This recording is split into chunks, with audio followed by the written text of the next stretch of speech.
Nous sommes de retour dans votre live sur TV Finance et tout de suite nous allons accueillir Florent Dubreuil qui est analyste marché chez Admirals. Bonjour Florent.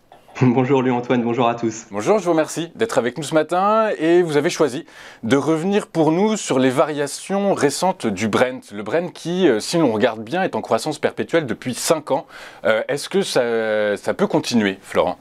Eh bien, le Brent a en effet fortement chuté en novembre. On l'avait vu ensemble en raison des craintes que l'émergence d'un nouveau variant du Covid-19, le fameux Omicron qu'on connaît mieux aujourd'hui, ne conduise à de nouvelles restrictions sociales, ce qui à son tour aurait été préjudiciable pour la demande de pétrole.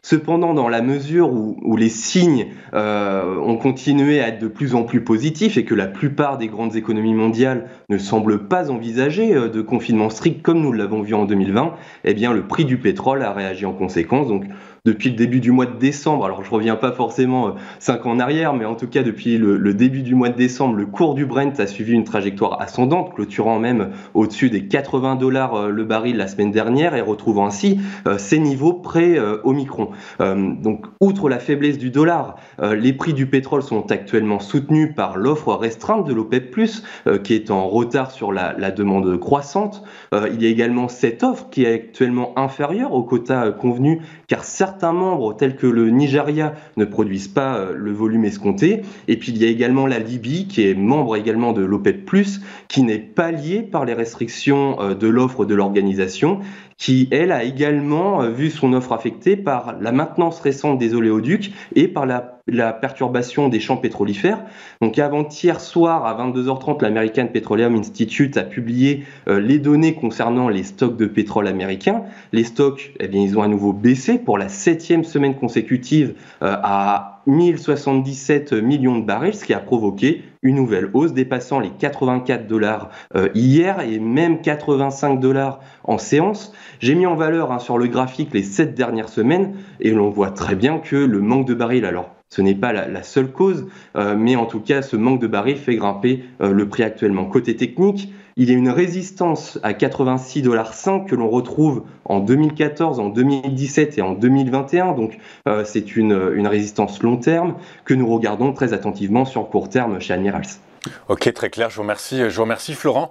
On poursuit avec l'inflation aux États-Unis qui a atteint un pic historique, puisque depuis 1982, on n'avait jamais vu une inflation à 7%. Qu'est-ce que vous en pensez, Florent ?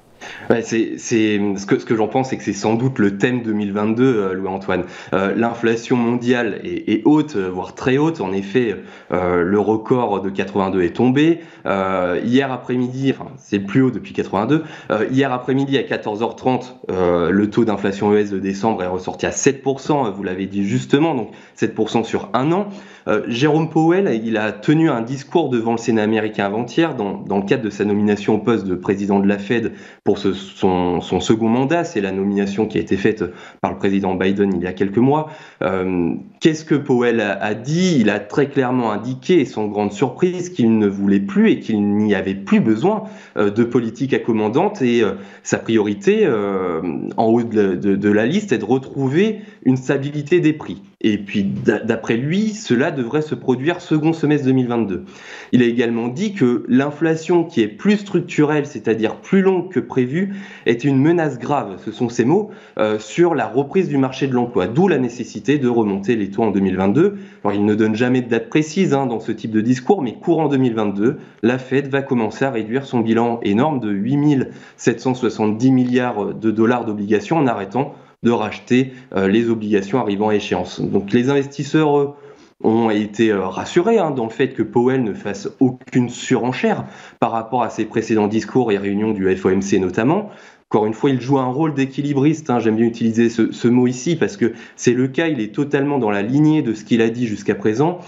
Dans tous les cas, l'inflation, elle est haute. Je me souviens que je me posais ici même en septembre la question de savoir si le taux de gens à 5,39%, donc le taux d'inflation à 5,39% était un pic, puisque on pouvait y lire une légère baisse par rapport au mois précédent. Donc en juillet, il y avait eu une légère baisse. On avait connu une forte hausse en début d'année. Et là, on retrouve un peu le même scénario aujourd'hui. On a eu une forte montée sur les derniers mois, puis une décélération en décembre. Allons-nous connaître une légère baisse de l'inflation pour janvier et donc un pic en décembre? Eh bien, l'avenir nous le dira. L'avenir nous le dira. Les papiers des économistes qui sont publiés anticipent une baisse de l'inflation, mais toujours une inflation au-delà des 2% qui sont visés par la Fed.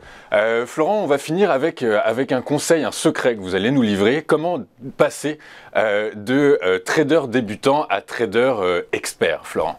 Eh bien, je vous parlais la semaine dernière, Louis-Antoine, du compte Démo Admirals. Eh bien, aujourd'hui, il me semblait important de vous parler d'une formation Admirals qui s'appelle de Trader 0 à Trader Pro, et donc qui est destinée à tous ceux qui débutent dans l'investissement financier, dans le trading. Il s'agit d'une formation qui est gratuite, qui dure 20 jours, qui vous permet de lier la théorie à la pratique, de comprendre et d'apprendre les bases et de vous perfectionner. Donc, vous pouvez vous inscrire sur, là encore, l'adresse n'a pas changé, vous la connaissez maintenant, c'est www.admiralmarkets.com/fr et de venir dans la rubrique formation. Très bien, merci beaucoup Florent pour ce secret qu'on se partagera entre initiés. Je rappelle Florent que vous êtes analyste chez Admirals.